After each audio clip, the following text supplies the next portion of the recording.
Congo to telema to lobela mboka Ole to suwa bimisa na poasa.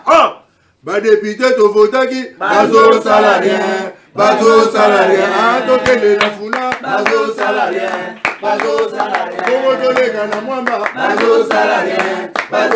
Voilà, bonjour à vous très chers aimables téléspectateurs. C'est un énorme plaisir de savoir que vous êtes devant vos postes téléviseurs en train de nous suivre. C'est votre humble serviteur Ezekiel Moudi Congo Talula. Et comme vous le savez, c'est votre émission Bakino Balobi, Bakino Baloba Kabilo Betamaka.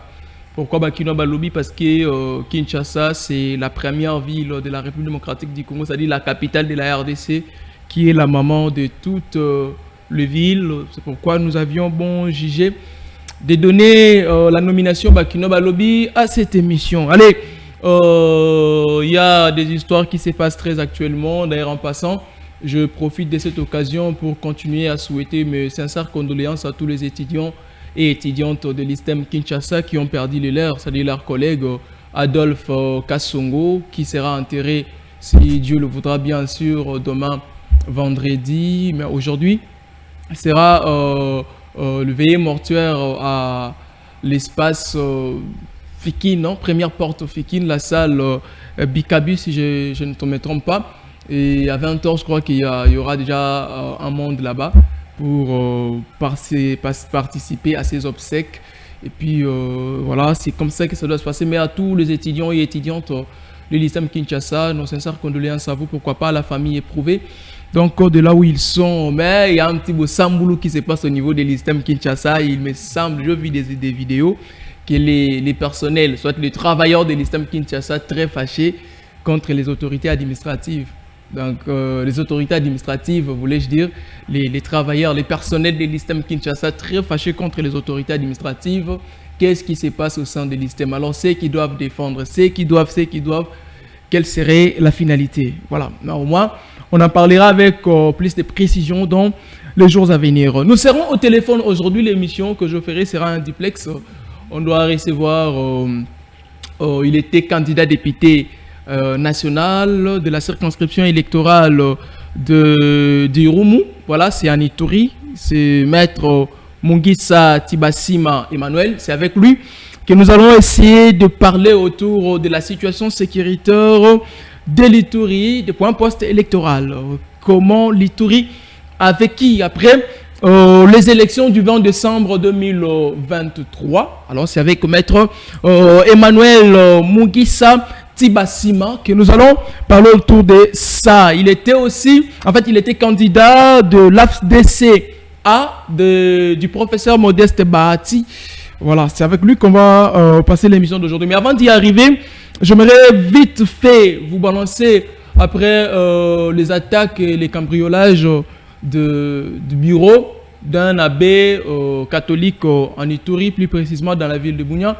Il y a eu aussi des sœurs catholiques qui ont été menacées par ces mêmes bavures. Il y a aussi l'internat catholique aussi qui a quand même été touché. Alors c'est à Bunia, qui est le chef-lieu de la province de l'Ituri, là où il y a toutes les institutions provinciales, c'est-à-dire l'état des sièges commence par là. Il y a le gouverneur militaire Luboya qui est là. En fait, les institutions provinciales, comme je l'ai dit, sont là. Mais comment est-ce qu'au niveau du chef-lieu de la province, ces bavures se font, ça se répète, et ça, ce n'est pas une bonne chose. Ça, ce n'est pas une bonne chose. Et ça s'est fait où?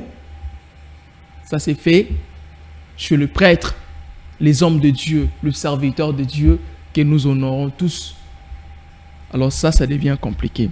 Je voulais suivre cette déclaration on l'appelle Assad San, hein, ça c'est ce qu'on l'appelle, on l'appelle Assad San, un prêtre catholique qui a essayé de réconforter ceux qui ont été attachés, et puis a demandé à monsieur le lieutenant général, le gouverneur Johnny Luboya, de faire des voies et moyens pour assurer la sécurité des paisibles Congolais habitant l'Ituri généralement, mais plus particulièrement la ville de Bunia. En tout cas, l'Ituri, c'est une province qui est dans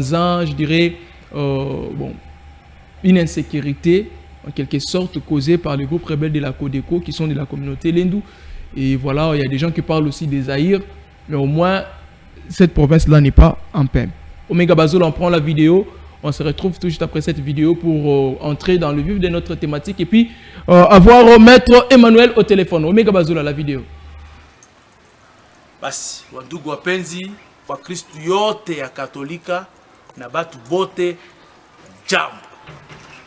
Mimi nafika huku kukigonzi, kuba mama balikuwa victime ya babandi baningia hapa. Ilikuwa usiku ya 19 nuit ya 19 pour que tushuke le 20. Ilikuwa hapa kuba mama kusatra formation. Tena busiku kucha leo 19 banaingia kwa Eterna. Ouvert la fenêtre. Oui. N'est-ce pas? Ils ont ouvert. Non, ils n'ont même pas ouvert la fenêtre. Non, l'homme là était mince comme ça. Il est passé par là. Mais tous les deux. Tous les deux. Mais c'était d'abord un comme ça qui était mince qui est entré le premier. C'est-à-dire, l'église catholique est touchée. Boka nakuwa sana. Tunaomba na l'État congolais, surtout na service de sécurité, kwa sababu role yake kuchunga raia na mali yake. L'église yeku kitu yenyewe chaque famille kunasema iko pahali patakatifu. Na benye biko nafanya ile kitu. Samahani, hatupendi ile kitu kwa repete. Kwa sababu tuko traumatisé. Basi, asante sana donc hapa yote mama, asante sana kwa ile upokezi yenu. Hivi pamoja na serikali na badugu yote, mimi naomba tushikamane mkono kwa mkono. Basi, asante sana. Merci. Voilà, là on l'appelle, comme j'avais dit ici, hein, Assad San, qui a présenté, en fait, qui soutient des personnes touchées par je dirais quoi, cette délinquance, quoi. En fait, je ne sais pas quel mot utiliser, mais moi, nous demandons au gouverneur militaire Lubuya, M. Diony Lubuya, le lieutenant général, vous êtes le numéro 1 de cette province et ça sonne mal. Nous allons recevoir Maître Emmanuel au téléphone. Avec lui, nous allons parler de ce que je vous ai dit tout à l'heure. Alors, je reçois Maître Emmanuel au téléphone. Je crois qu'il sera le nôtre dans quelques poussières de minutes. Hein. On va les recevoir.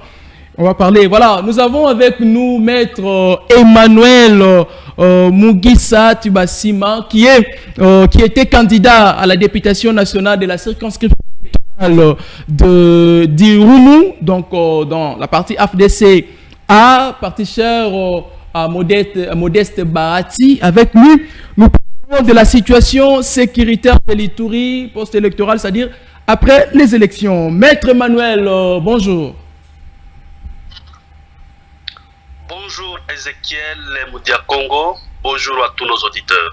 Merci maître, vous êtes en direct de la chaîne Wemsa Télévision Bakino Balobi depuis Kinshasa. Merci beaucoup. Voilà, merci. Alors, j'aimerais, comme c'était annoncé, que nous parlions de la situation sécuritaire de l'Ituri après les élections. Mais j'aimerais savoir aussi, maître, est-ce que le Lingala, ça passe? Vous parlez aussi Lingala ou les Français seulement?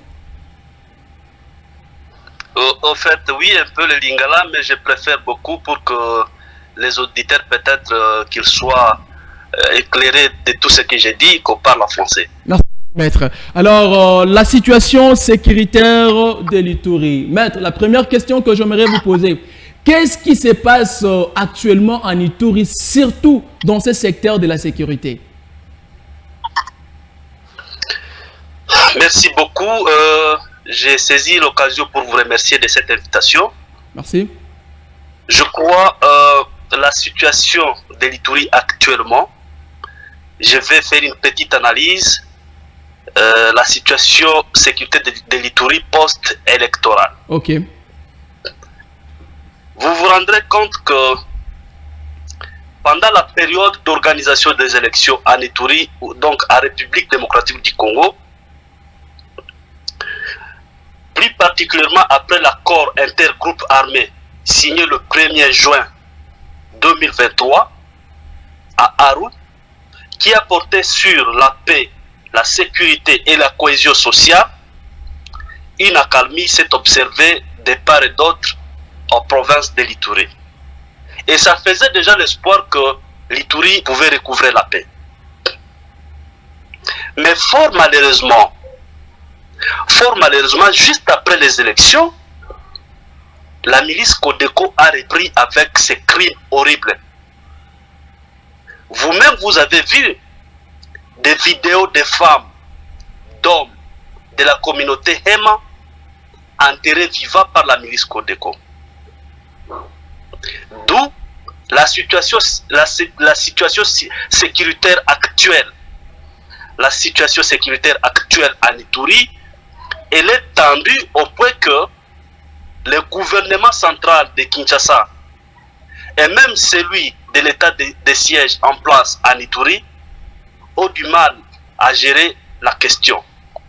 Non pas parce qu'il manque les moyens de faire, mais plutôt ils manifestent une mauvaise volonté par un silence que nous qualifions de coupable.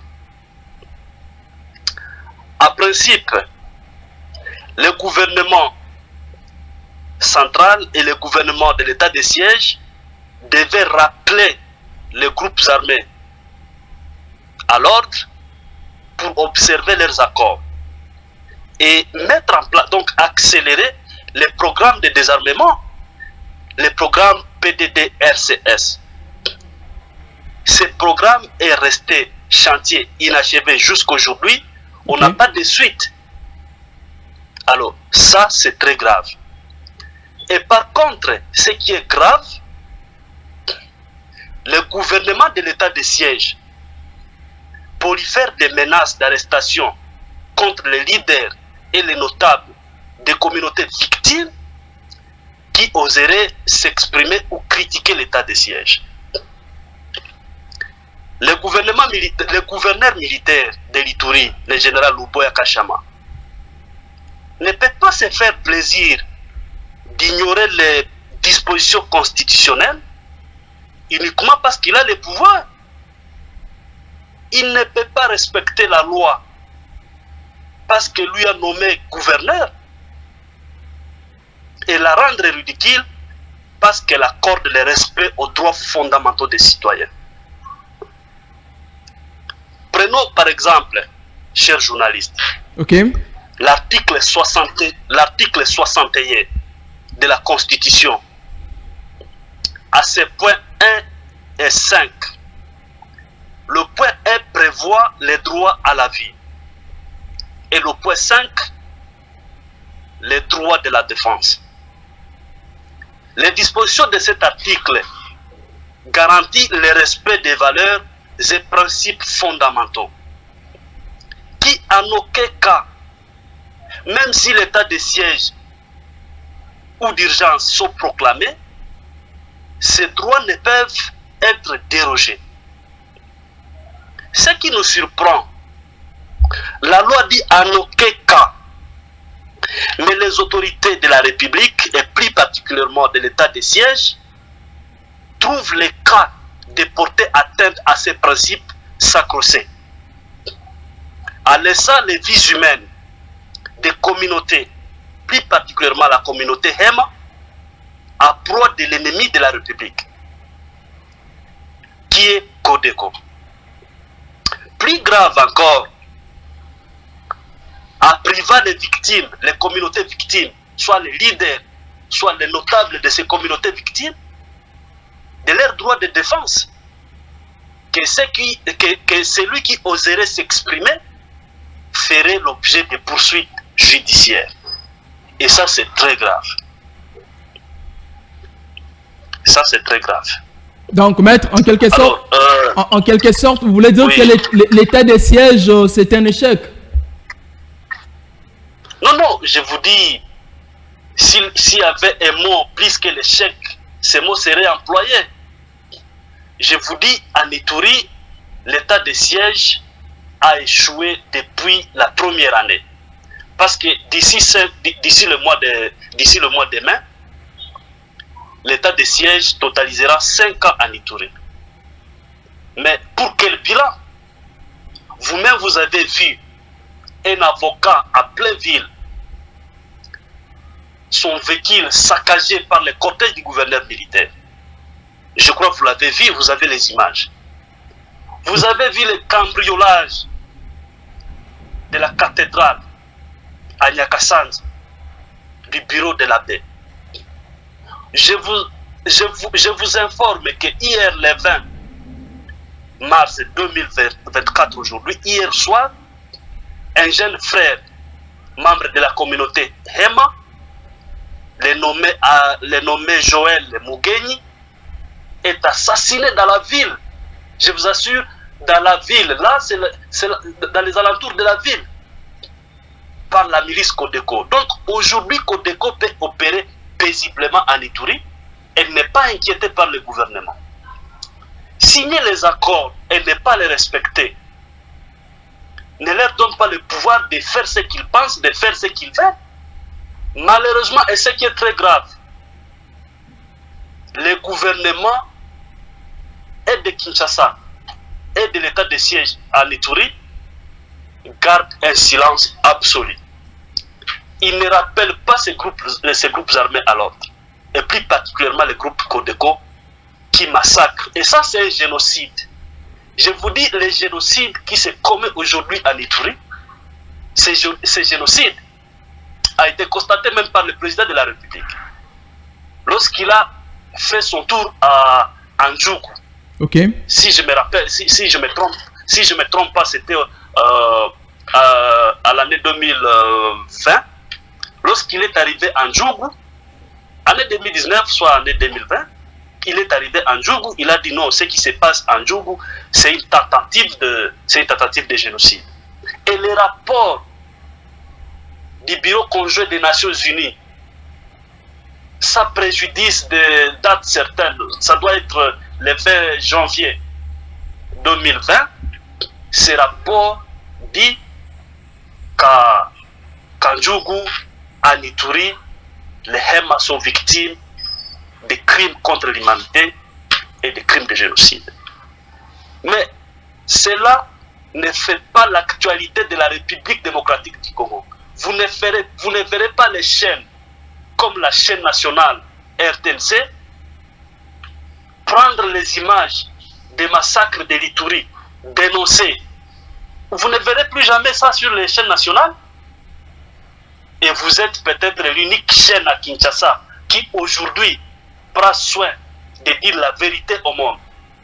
Alors, et ça, nous qualifions ce silence et ce comportement de très coupable de la part du gouvernement central de Kinshasa et d'une très grande irresponsabilité, et plus particulièrement du gouvernement de l'état de siège.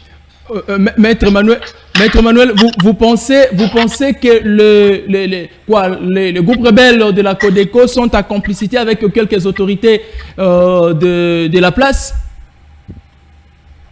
Bon, je n'ai pas dit ça, mais je n'ai pas encore dit ça. Sauf le silence, là, nous ne comprenons pas ce que ça signifie.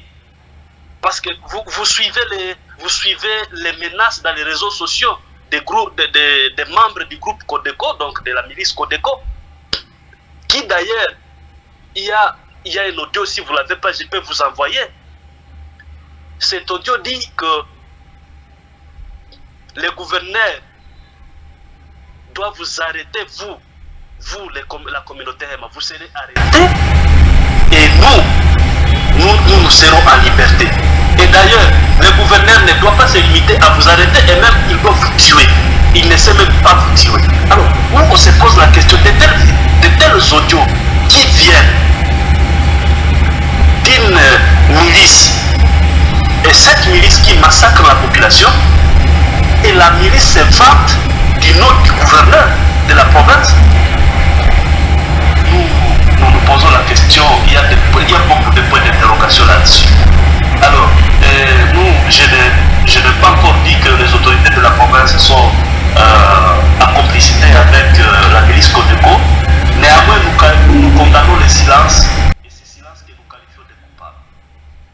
Une fois, je reçus quelqu'un qui m'avait appelé me disant qu'il y a eu un ancien président de l'Assemblée provinciale de l'Ituri qui travaillait en complicité avec ces groupes rebelles de la Codeco. Vous pensez qu'en dehors de ceux qui sont aujourd'hui en fonction, il y a quand même d'autres personnes qui sont en train de financer ces groupes rebelles pour continuer à faire leur massacre ou tuerie? Imaginez ça, ce que vous dites. L'ancien président de l'Assemblée provinciale, Siméon Banga, si je ne me trompe pas du nom, il a été cité par les porte-parole du gouvernement de l'état de siège, que celui qui serait même l'auteur principal des massacres à Djoko soit un cofondateur de la milice Codeco. Mais ce président de l'Assemblée provinciale, depuis tout ce temps, il n'a jamais été inquiété par les services de sécurité. Il est à liberté. Mais le gouvernement, sachant très bien que c'est lui l'auteur, mais pourquoi le gouvernement traite les faits ou soit sans attaquer la cause? Que si c'était lui la cause, mais pourquoi le gouvernement ne traite que les faits? Il fallait directement s'attaquer à celui qui est auteur de ces affres et lui demander pourquoi les massacres des populations en Ituri, plus particulièrement des 5 communautés, la communauté Hema à principale, la communauté Alou, la communauté Ndokebo, la communauté Nyali, et l'autre communauté, la communauté Loulou, je crois. Mambisa. Okay. Mambisa, il y a la communauté Hema, la communauté Alou, Nyali, Mambisa et Ndokebo. Okay. Ce sont là les 5 communautés victimes des massacres en Ituri aujourd'hui. Alors, si le gouvernement s'était très bien renseigné par son service que l'ancien président de l'Assemblée provinciale, que c'est lui qui serait à la base et même auteur de ces crimes, parce que les vidéos sont là, on peut même vous envoyer, où les porte-parole de l'Assemblée, plutôt du gouvernement de l'état de siège, dit que c'est Siméon Banga, l'ancien président de l'Assemblée provinciale, qui serait à la base de ces actes. Mais, qu'est-ce que le gouvernement a fait jusqu'à ce niveau-là? Le gouvernement ne doit pas être plaintif. Le gouvernement ne peut pas dénoncer. Le gouvernement doit agir. Vous voyez? C'est là où il se pose des problèmes et nous qualifions coupables de ce genre de silence et de comportement dans les chefs du gouvernement. Maître Emmanuel, maintenant, qu'est-ce qui fait que la milice ou ces groupes rebelles de la Codeco ciblent beaucoup plus la communauté Hema? Est-ce qu'il y a un conflit intercommunautaire entre les Lendou et les Hema? Bon, oui, qui est un conflit longtemps qui date de plus longtemps, mais ce conflit, aujourd'hui, si vous posez la question à la communauté Lendou, plus particulièrement à la milice Codeco, qu'elle vous donne les vraies raisons des massacres de la population, même cette milice ne vous donnera pas une raison. J'ai suivi les porte-paroles de la milice Codeco Bassa à Nairobi lorsqu'ils sont allés aux assises de Nairobi, mais il a très bien dit que non, et ont pris les armes pour se défendre contre la tracasserie de l'armée congolaise, donc la FARDC. Mais du coup, les armes prises contre la tracasserie de la FARDC sont retournées contre principalement d'abord la communauté Hema, ensuite les restes des 4 communautés qui compatissent avec la communauté Hema. Alors, c'est où la raison? Donc, il n'y a pas une raison aujourd'hui qui justifie les massacres des populations et plus particulièrement de la communauté Hema en Ituri. Alors, je vous assure, il y a un climat très tendu actuellement, lequel on taxe certaines communautés, plus particulièrement la communauté Hema, d'étrangers, vous voyez. Et ça, c'est un problème très gravissime. Parce que vous imaginez tout ce que les Hema aujourd'hui vivent en Ituri et que cela soit l'instrumentalisation de certaines personnes, soit de certains politiques, et que peut-être, bon, nous attendons qu'il y ait des enquêtes, qu'il y ait vraiment des enquêtes dans ces crimes, ces crimes que nous qualifions de génocide, qu'on nous dise clairement et qu'est-ce que les Hema et leurs suites, et leurs consorts plutôt, les 4 autres communautés, ont fait en Ituri, qui est des mauvais, qui fait qu'aujourd'hui ces communautés sont massacrées. Voilà. Il n'y a pas une raison de massacre aujourd'hui à Ituri. Même les milices ne vous donneront pas une raison. Très bien, maître. Alors, le groupe, on a parlé de groupe rebelle Zaïre. Le groupe rebelle Zaïre, sont-ils de l'Hindou ou de Bambisa?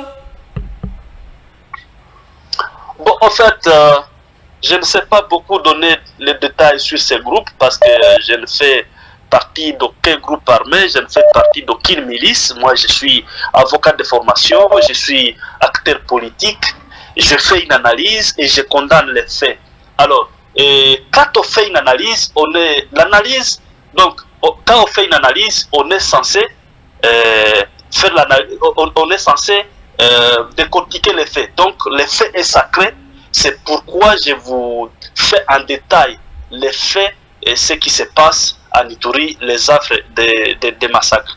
Alors, la milice Zaïre, je crois il y a les groupes d'autodéfense. Vous voyez? Ok. Il y a les groupes d'autodéfense que l'autre qualifie des Zaïre, je ne sais pas, les autres on les donne quel nom. Néanmoins, je n'ai jamais appris la milice d'autodéfense s'apprendre à une position de l'armée congolaise. Jamais. Je n'ai jamais appris la milice, le groupe d'autodéfense s'apprendre à la population civile. Je n'ai jamais appris le groupe d'autodéfense attaquer les villages, soit de l'Hindou, soit de n'importe qui que ce soit. Mais je vous dis aujourd'hui, les milices, disons la milice Codeco attaque les positions des autodéfenses dans leurs entités respectives. Alors, par les accords, si je me rappelle bien, dans leurs accords, il était prévu que d'abord, chaque groupe garde sa position en attendant le processus de PDDRCS, le processus, donc le programme de désarmement. Mais maintenant, les attaques de part et d'autre des positions par la milice Codeco, ça ne rassure pas la paix. C'est là où il se pose des problèmes. Voilà. Merci beaucoup, maître. Mais vous étiez vous-même candidat à la députation nationale, comme je l'ai dit au début. Vous pensez que ceux qui n'ont pas été élus, soit proclamés élus par la CENI, pouvaient aussi se rebeller contre les autorités du pays en acceptant de soutenir les groupes rebelles? Bon, en fait, ça dépend, hein, et ça ne fait pas mon cas. Ça ne fait pas mon cas. Et pour ceux qui peuvent le faire, je ne suis pas leur porte-parole, soit leur conseiller, mais ça dépend de la position de chacun. Mais moi, je ne suis pas dans ce cas. Et je vous parle, je suis chez moi, je suis à Ituri. Je ne peux jamais penser à ça. Néanmoins, la CENI, la proclamation des résultats par la CENI et le traitement des contentieux électoraux par la Cour constitutionnelle, plus particulièrement dans ma circonscription électorale du territoire d'Irumu, laisse à désirer. Laisse à désirer. Parce que nous, par exemple, le regroupement AFDCA, nous étions à la liste, donc sur les 3 sièges du territoire d'Irumu, nous étions les 2e. Mais par surprise, on va faire occuper tout le reste des 2 sièges, mais AFDCA est mis à côté. Et ce qui est très grave, vous-même vous suivez l'acharnement contre l'autorité morale. Le président Modeste Bahati Lukwebo et nos députés sont invalidés à cascade. Et on a parvenu même à invalider son fils, le meilleur élu de sa circonscription, qui n'a jamais fait objet, s'il vous plaît, de contestation des résultats par un candidat sur sa liste, soit des autres regroupements. Alors, ça c'est grave. Je ne sais pas ce qui se passe. Là, je me réserve, je n'ai pas de détails, mais chez nous, à Ituri, chez moi, je vous assure que moi, personnellement, je suis victime de la CENI et des traitements des contentieux à la Cour constitutionnelle. Voilà, maître, avant qu'on ne finisse avec cette émission, maître, est-ce qu'il y a une possibilité, soit il y a des solutions à faire pour qu'on en finisse avec cette histoire de milices ou des groupes rebelles Codeco? Y a-t-il une solution? Bon, ok, je ne sais pas trop dire, donner des solutions, parce que les tenants et les aboutissants de ces affres, je ne connais pas où ils ont commencé et où ils veulent finir. Néanmoins, les problèmes de l'Ituri aujourd'hui, je crois que ce n'est pas Kinshasa qui va porter la solution, et moins encore l'état de siège. Les problèmes de l'Ituri, si on les considère dans le cas des conflits communautaires, si on les considère à ce niveau, je crois que les communautés sont mieux placées à résoudre cette question. C'est aux communautés de se mettre par un dialogue franc, et c'est un petit problème qu'on exagère par le cas. Alors, maintenant que les politiques viennent récupérer la situation, les intérêts viennent récupérer la situation, l'affairisme, l'or, je ne sais pas, l'exploitation d'or, il y a des poclés qui entre jour et nuit, viennent récupérer les cas.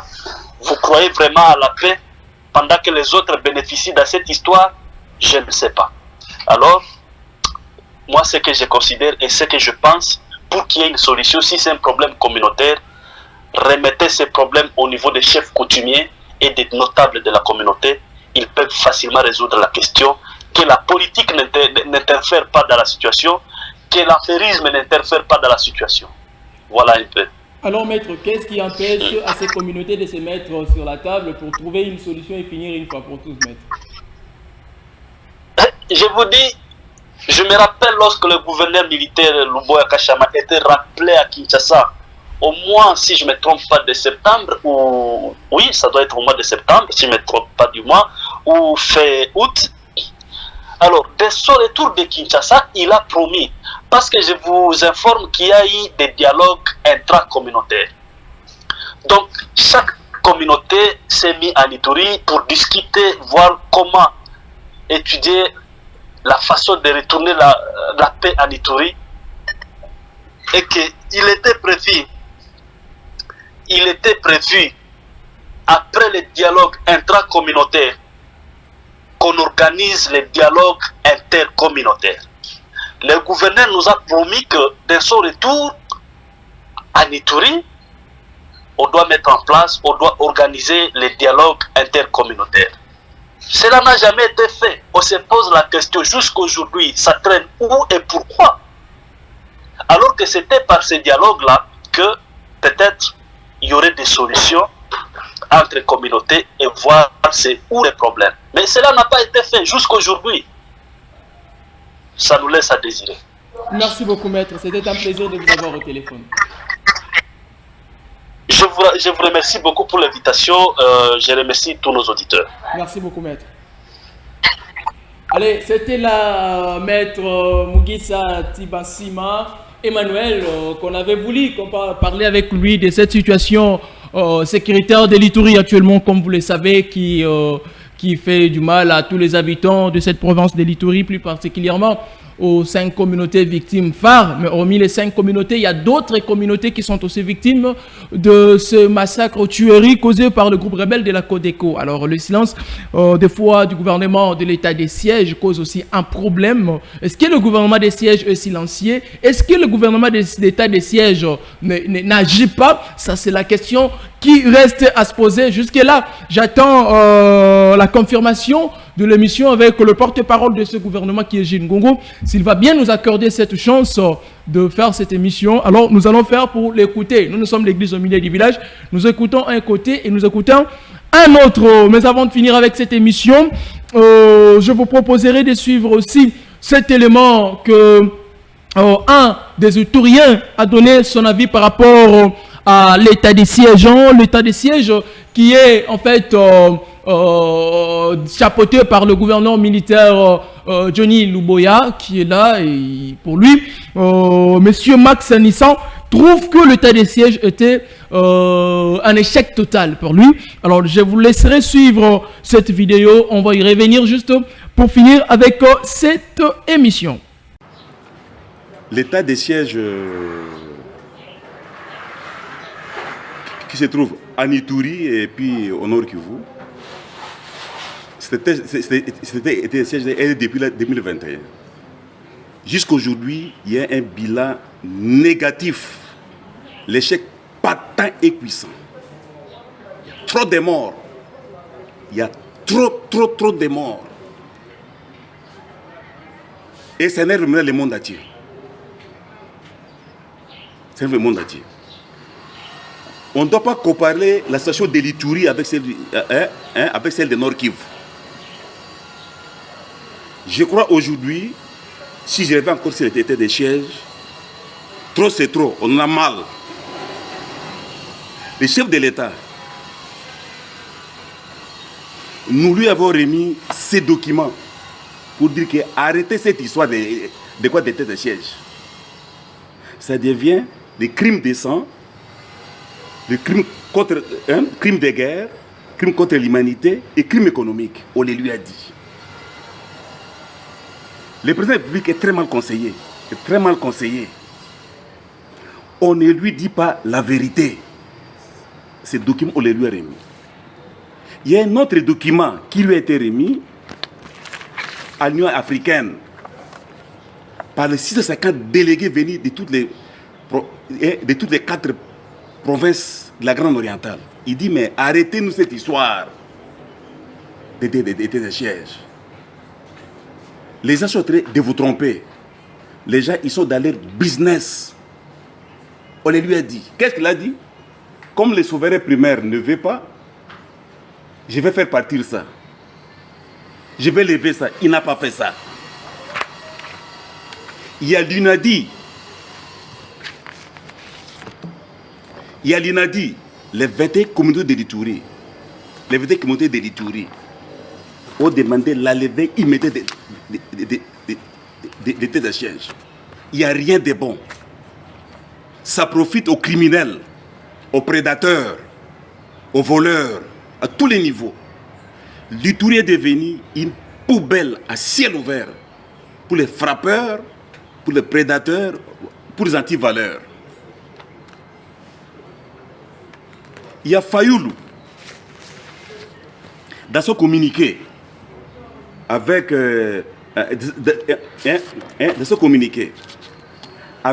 Joseph Lokadi, ils ont fait savoir que même l'état de siège n'a servi à rien, qu'à des crimes économiques, qu'à des crimes de guerre, crimes de sang. Tout le monde conteste ça. Dernièrement, la rencontre que nous avons eue avec les évêques de l'Ituri, on a fait le même constat. Ça ne sert à rien. La dernière rencontre des évêques de la Grande Orientale à Kisangani, la même chose, ça ne sert à rien. Voilà les documents. Ça ne sert à rien. On n'avait plus sur l'état de siège. Alors, qu'allons-nous faire maintenant? Maintenant, nous sentons en Ituri, Luboya commence à menacer tout le monde. Mais Luboya va menacer qui? Luboya, c'est parmi la personne que moi j'avais dit au président de la République. C'était un mauvais choix. Vous prenez un seigneur de guerre, les gens qui ont tué au Nord Kivu. Vous savez, le RCD, c'est l'M23, c'est le CNDP. Quand vous parlez avec d'autres généraux, ils vous disent clairement que ce n'est pas un militaire. Qu'est-ce que le Boula veut? S'il veut partir, il n'a qu'à partir. Mais il ne pourra pas partir comme ça. L'IGF, j'ai pris le contrat avec l'IGF. On doit les contrôler. On doit auditer sa gestion. La Cour des comptes va auditer sa gestion. L'APLC. Parce qu'il y a beaucoup d'argent là-bas qui sort, d'autres ne savent pas où va l'argent. Par exemple, l'argent des pétroles, des pétroliers. Les $500 000 par mois. Safrika, au lieu de donner $245 000, Luboya prend $100 000, soi-disant pour la sécurité. Ça, c'est détournement. C'est la haute trahison. Luboya s'est attaqué aux prêtres. Mais Louboya, tu perds ton temps.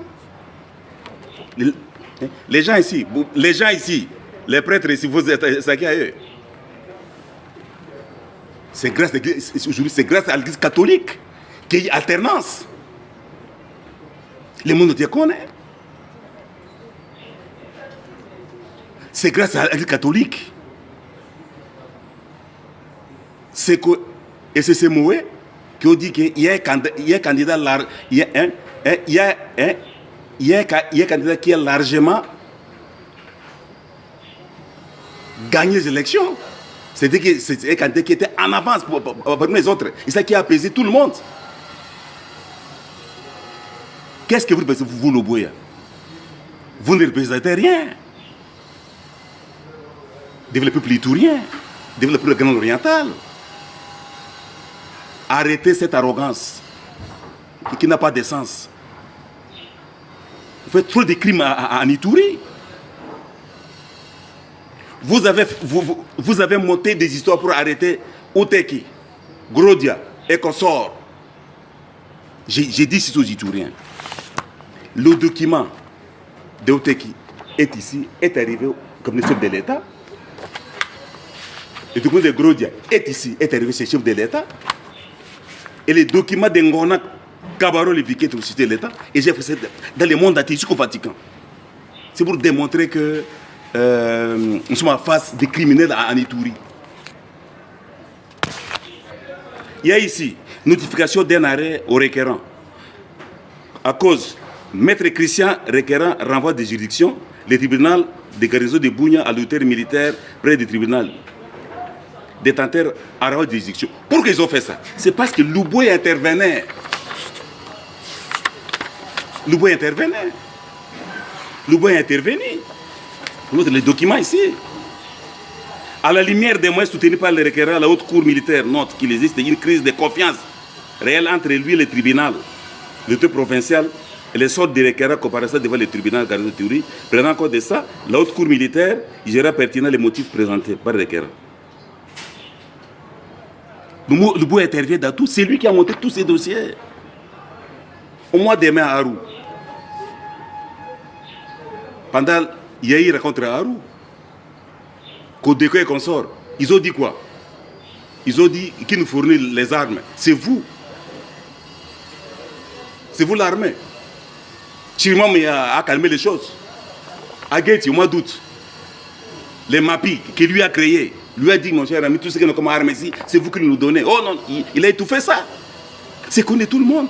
Louboya est la base de tout. Louboya ne fait que tromper les chefs de l'État. Le chef de l'État est pris en otage.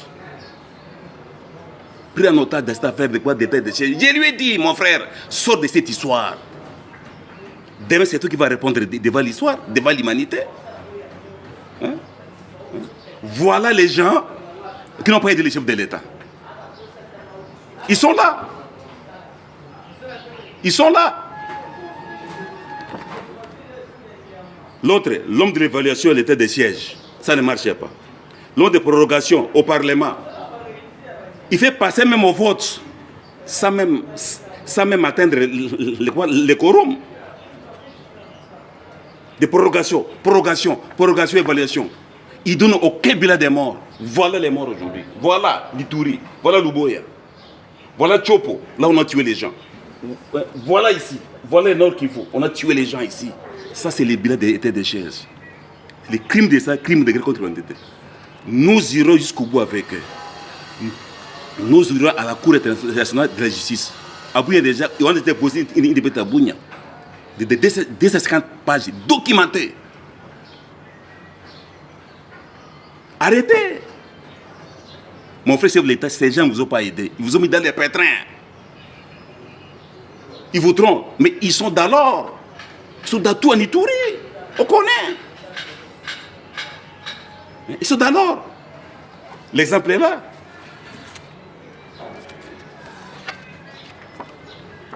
Ça, c'est qui? Ça, où est-ce que vous avez vu les groupes rebelles avec des poclets exploiter de l'or?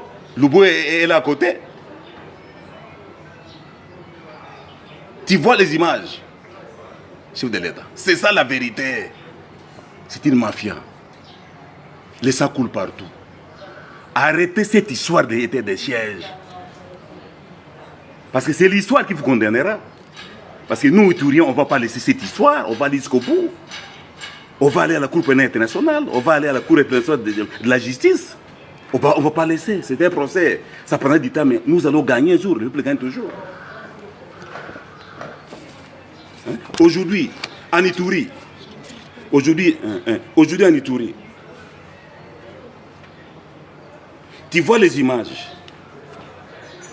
Les images ici, ce sont les images des crimes de guerre contre l'humanité. Crimes contre l'humanité. Vous les mamans, vous voyez comment on est en train d'enterrer une femme vivante. L'état de siège. L'état de siège. On enterre une femme vivante. Où, ils sont où? Ils sont où? Vous voyez cet enfant? L'état de siège. Ça, l'état de siège.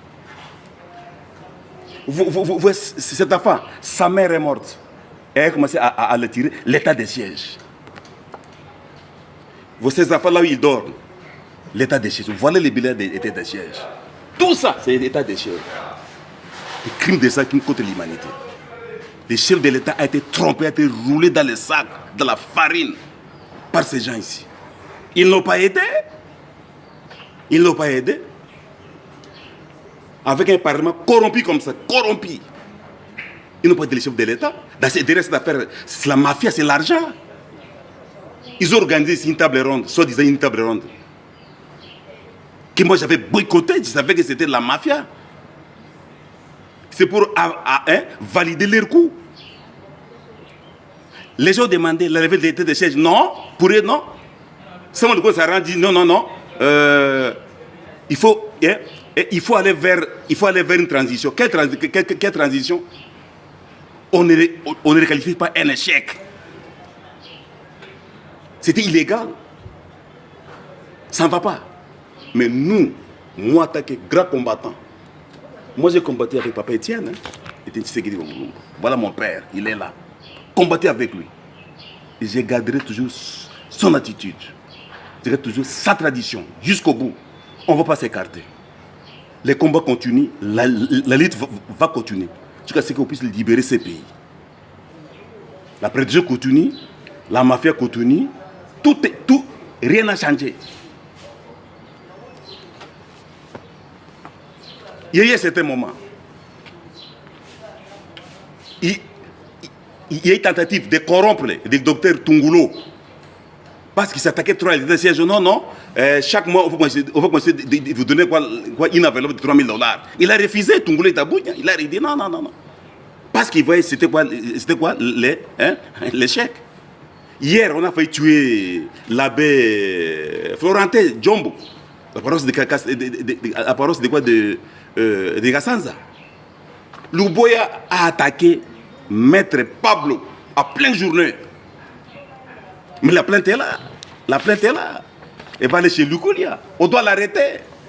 S'il y a des gens qu'il faut pendre, il faut commencer par Luboya et sa bande.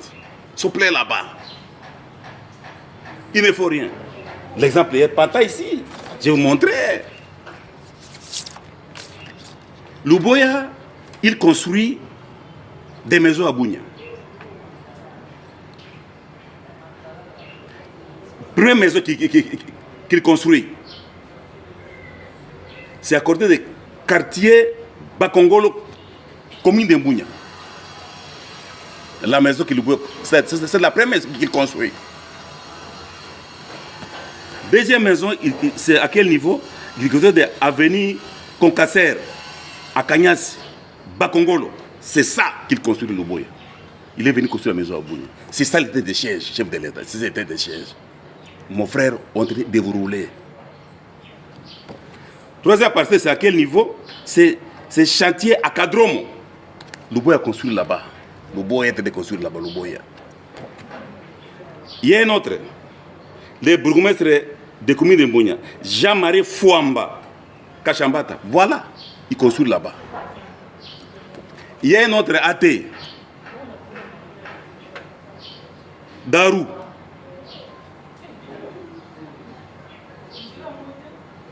Voici ce qu'il construit. Aru, Richard Mbambi.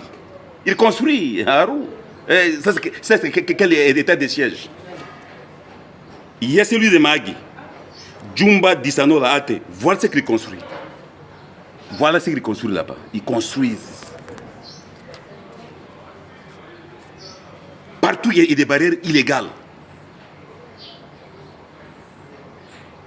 On distribue, on dit à Codeco, toi tu gères telle entité, comme Atali. C'est là où il y a Codeco. De l'autre côté, il y a FARDC. Où est-ce que vous avez vu, dans quel monde l'armée légale cohabite avec les rebelles? À Bounia, c'est ce qui se passe. Il y a partout des barrières à Bounia, partout des barrières à Bounia. Ils sont dans les business, ils sont dans les rétrocommissions. J'ai demandé à l'IGF, le Cour des comptes, on doit auditer Mogabao, on doit les auditer. Nous avions demandé qu'il y a des personnes qui ne peuvent pas mettre leurs pieds de Ghana oriental. Ce monsieur ici, Kacha Pacifique, il a créé une société avec Blue Boya, la rétrocommission. Et c'est lui qui s'appelle Guy Robert, qui a bloqué MGM à Mombalo. Chef de l'État, Batouyo, c'est déjà à pendre. La levée des moratoires. Donc c'est aussi les crimes économiques. Il faut arrêter les gens, il faut pendre les gens européens.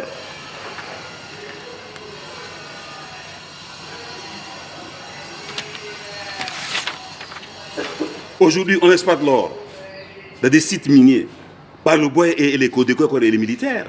À Tolo, à Tali, à Djina, à Kilo, à Bessé, à Mbao et à Chari. Ils les font. Ils le font.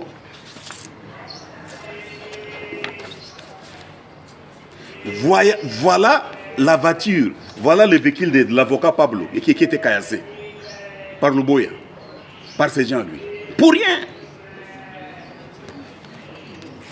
C'est ici que nous demandons au chef de l'État.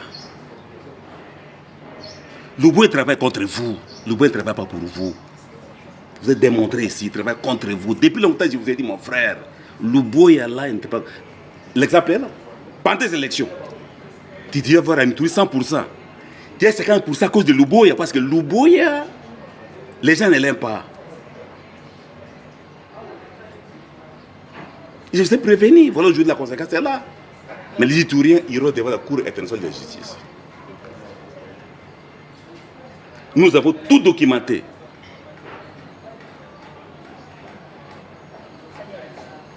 On ne vous aide pas. Voilà hier à la paroisse de Gassanza ce qui s'est passé. Luboya, ce qui s'est passé hier. Nous vous demandons la levée des déchets très vite. Parce que sinon, on va décréter la désobéissance populaire. Pour mettre fin à l'état des déchets et pour chasser Luboya. Nous, on a chassé un général qui s'appelle Lopondo. Les Itouriens, on est capable de tout. Trop, c'est fini. On ne veut plus de ça. Chef de l'État.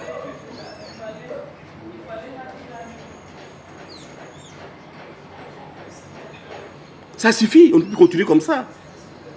Arrêtez sur l'état des sièges. Il menace tout le monde. Vous menacez les églises. Vous menacez, dit, Thomas Lobanga c'était un Itourien. Thomas Lobanga c'était un Itourien, il est chez lui. Vous n'avez rien à faire contre Thomas Lobanga. Si vous osez, Thomas Lobanga, nous on vous chasse. On va vous chasser. On est capable de tout. Il faut faire trop attention. Lobanga est chez lui, Kao est chez lui. Ils sont pour la paix. C'est votre incompétence notoire qui te met en difficulté. Vous êtes dans l'affairisme, mais c'est connu. Toutes les maisons ici qui sont construites avec l'image ici. Où est-ce que tu as eu l'argent? vous êtes des grands mafias en Ituri. La paix en Ituri, c'est notre affaire à nous, les Ituriens. Ce n'est pas votre affaire. J'ai dit aux Ituriens, la paix c'est notre affaire. Ne comptez pas sur les gens. Les gens ne vont pas vous aider, ne comptez pas sur les gens. Mettez-nous ensemble. Codeco, Zahir, FPIC, mettez-nous ensemble. Ne comptez pas sur les gens. Ces gens, ils viennent piller votre province. Parce que toi, tu peux aller piller ailleurs, chez eux. Hein. Ils viennent piller chez vous. Je me souviens du général Alonga Bonadi, des Ituriens. Vous êtes trop distraits. Et il avait raison. Il dit, vous êtes manipulables. Alonga Bonadi a dit la vérité. Le bois ne fait rien en Ituri. Rien. J'ai vu à Goma. Je l'ai dit ma constant. Au front, pas Luboya. Tout le monde dit qu'il n'est pas un militaire. Voilà les crimes contre l'humanité. Voilà ces crimes. C'est ça. Crimes de sang, crimes de guerre. On tue chaque jour. Il n'y a pas de solution. Je crois que l'arrivée des caméras comme président du Parlement, je crois que nous affaires de l'Est du Congo, peut-être on va respirer avec Caméra. Caméra connaît bien l'affaire pour la paix. On va travailler avec Caméra. Parce que tous ces aventuriers, tous ces ramassis, tous ces opportunistes qu'on ramène chez nous, ils viennent que piller notre richesse. Écoute, on va pour laisser faire, hein? On va se laisser faire. Mais vous n'irez pas au ciel, vous tous, vous n'irez pas au ciel. Vous n'irez pas au ciel, vous tous ici. Vous avez trompé le chef de l'État. Vous ne dites pas la vérité au chef de l'État. Les gens sont là-bas pour leur propre intérêt. Donc, pour nous, nous voulons la levée des sièges immédiate. Sinon, on décrète la dépression populaire jusqu'au départ des têtes de siège et départ de Luboya. C'est ça maintenant, c'est ça. On ferait plus une autre action. Tout ça, c'est quoi? C'est quel bilan? Prorogation, prorogation, prorogation. Même si le Kouroun n'est pas été Mbosso, il fait passer ça. Pourquoi? L'arrivée de Kemer comme président du Parlement, ça va beaucoup nous aider. Kemer, c'est la paix pour nous. On va travailler avec Kemer pour la paix. Kemer, moi, je suis missionnaire de la paix. Ça s'appelait papal, c'est pour la paix, c'est pas pour n'importe quoi. On va travailler. La Bible est là. Nous, on n'a peur de personne. On n'a pas peur de la mort. C'est notre vérité. Chef de l'État, tous ces monde ici, vous ont trompé. Vous ont roulé. Mon frère, je vous disais, attention, Keba, Batou Bazouko Sayo, Ba frapper Bazouko Sayo. Voilà, aujourd'hui, on est où? Tout ça, c'est quoi? C'est grave. Le monde entier en parle. Chef de l'État, Tosenganayo, Olongolango. Et puis la ligne Mingi, Longola Bilokoyo. Et Natinate. Moi, je crois pour Ituri, l'épicentre des conflits est en Ndjougou, na Irumu. C'est là qu'il faut déployer les militaires en Ndjougou et à Irumu. Et c'est fini. Et on doit organiser les élections en Ituri par la CENI.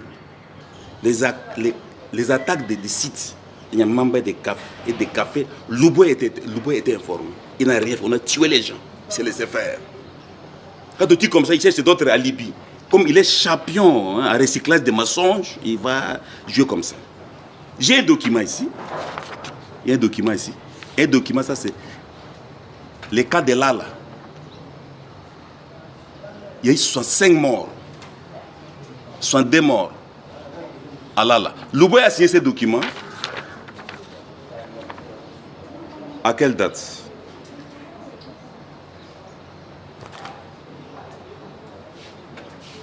C'était les 11. Mais on a tué les gens. Il était prévenu, on a tué les gens. Mais ici, il y a un document pour dire non, on a prévenu, on a tué les gens. On a tué les gens. Hein? On a tué les gens, les documents là. Et puis il y a un autre document. Il a créé Mapi ici. L'ONU a bien dit ici, l'ONU a dit ceci. Les commandements des MAPI étaient composés d'anciens dirigeants du groupe Zaïre, voire annexe 62, le 23 janvier 23. La création des MAPI a été officiellement annoncée dans les locaux du gouvernement provincial de l'Ituri, bénéficiant ainsi de l'aval de Luboya. Il a créé ça. Il est venu créer des rébellions en Ituri pour vous faire de l'argent, tuer les gens. Hein? Tuer les gens. Tu vois, Luboya, voilà. Les cimetières des militaires qui sont morts à Mbaou. Luboya n'a jamais condamné ça parce que les deux officiers, les colonels ici qui sont morts n'étaient pas d'accord avec Luboya. Mais ils ont été massacrés par Codeco. On a tué les militaires à Nyangaray. Soit 5 JR. Luboya avait une divergence avec le général Chico. Mais comment les rebelles aussi que les JR venaient là-bas? Luboya doit être interrogé, Luboya doit être pendu. Il n'a fait aucun travail. Il fait le business. C'est ça la vérité. Construire des maisons. Les trucs commissions, on connaît. Il est dans tout. C'est ça. Vous n'irez pas au ciel. Vous tous au ciel. Ceux de l'État, je vous demande ça, de lever l'état de siège. L'épicentre des conflits, c'est Ndjougou et Roumou. Voilà comment ils construisent des maisons à Aru, à Mahagi, ils veulent construire des maisons à Bounia. Mais comment ils font? Comment ils vont sécuriser la population? Ils construisent avec l'argent du sang des innocents. Vous ne ferez rien, vous n'irez pas au ciel. Mais pour nous, bientôt ce sera la désobéissance populaire pour demander le départ de cette chaise et le départ de Luboya. Et Luboya doit être arrêté et audité. Merci, chef de l'État. La balle est dans le cadre du chef de l'État, vous-même. Que le peuple vous a élu. Merci beaucoup. Voilà, nous sommes pratiquement à la fin de cette émission. Vous venez de suivre ensemble avec moi ce qui a été le dire de M. Max Onisson par rapport à l'état des sièges. Il a démontré des histoires. Le gouverneur militaire a construit ceci. Les autorités, quelques autorités ont construit ceci. Ils ont eu de l'argent, tout consort. Là, c'est son avis. Ce qu'il a dit ne concerne que lui seul. Alors, comme j'ai tendance de vous dire, le droit de réponse est donné et permis à tout le monde dans cette émission. Le gouvernement provincial de l'état des sièges de l'Ituri, notre plateau est ouvert, que ce soit des loin ou des près. Nous allons vous recevoir pour faire cette émission, sauf qu'on paye. Ça, c'est ce que vous devez le savoir. Nous sommes très disponibles. Mais tout ce que nous demandons, nous voulons qu'il y ait la paix dans toute l'étendue du territoire national. Peu importe, la paix doit prôner et les Congolais veulent vivre cette paix. Monsieur Max Nisson, dans quelque sorte, ce que j'aurais tenu à se dire, il dit, son avis, en fait, il a été clair. Il dit la paix en Ituri, c'est l'affaire des Ituriens. C'est-à-dire tous les Ituriens doivent contribuer à cette affaire de la paix pour que la paix règne. C'est-à-dire nous au Congo, si nous voulons avoir la paix, tous, c'est-à-dire tous ceux qui sont Congolais, nous qui sommes Congolais, d'ailleurs de vrais Congolais d'ailleurs, nous devons nous impliquer pour qu'il y ait la paix. Et c'est le cas aussi de l'île de Provence de la République démocratique du Congo, qui est l'Ituri. Alors, messieurs Max a clairement dit que pour qu'il y ait la paix en Ituri, tous les Ituriens doivent se mettre d'accord pour donner la paix. Que ce soit le groupe rebelle de la Codeco, les Zaïre ou quoi que ce soit, mettons-nous d'accord pour avoir la paix. Les Codeco, le groupe rebelle de la Codeco, s'il vous plaît. La population qui meurt, c'est vos frères. C'est vos sœurs, c'est vos mamans. Que gagnez-vous après tous les massacres que vous continuez de faire? Que gagnez-vous? Combien de personnes avez-vous déjà tuées? 7 ans durant. Regardez les camps de déplacés. Il y a combien de déplacés? Et dans quelles conditions ces déplacés-là vivent? En fait, c'est écœurant. Inconcevable. Revenons dans le bon sens. Voyons le côté bon, voyons le côté mauvais. Qu'avons-nous déjà gagné après le massacre, le multiple massacre que nous avions causé? Qu'avons-nous déjà gagné? J'ai eu une vidéo où les Codeco, il me semble, ont tué 4 personnes parce que deux de leurs frères qui sont des taxmen ne se voyaient pas. Bon, on va bouler comme ils ne se voient pas, ils sont tués. Or que ces gens-là ont fait des courses. Il y a un moto de Okinotika, leurs clients, un peu loin. Alors ça leur a coûté un jour, 2 jours. Et c'est comme ça ils étaient un peu invisibles. Je vis des vidéos, ces gens-là, ils rient, ils sont d'accord. Non, nous sommes là. Tout qu'on soit bien qu'en Swahili, c'est-à-dire, ils ont expliqué. Mais au moins, vous avez coûté la vie à 4 autres jeunes aimants. Tout simplement parce que vous avez imaginé. On doit cesser avec ces massacres. Vous pensez, on ira où? Après toutes ces tueries, on ira où? Le président de la République prône sur la paix. Aidons le président de la République pour concrétiser ce qu'il veut. Chère autorité. En tout cas, pratiquement, nous sommes à la fin de cette émission. J'ai un cœur, des fois, douloureux, larmoyant de voir ces histoires qui se passent. Et on reste en contact. Je crois que très prochainement, nous allons continuer de vous servir. Merci à Omega Bazola qui était à la régie finale. Merci à toutes les personnes qui ont permis que cette émission soit réalisée. Ezekiel Moudikongo Taloula que j'ai tué. Je vous donne rendez-vous pour un prochain numéro dans un bref délai. Au revoir.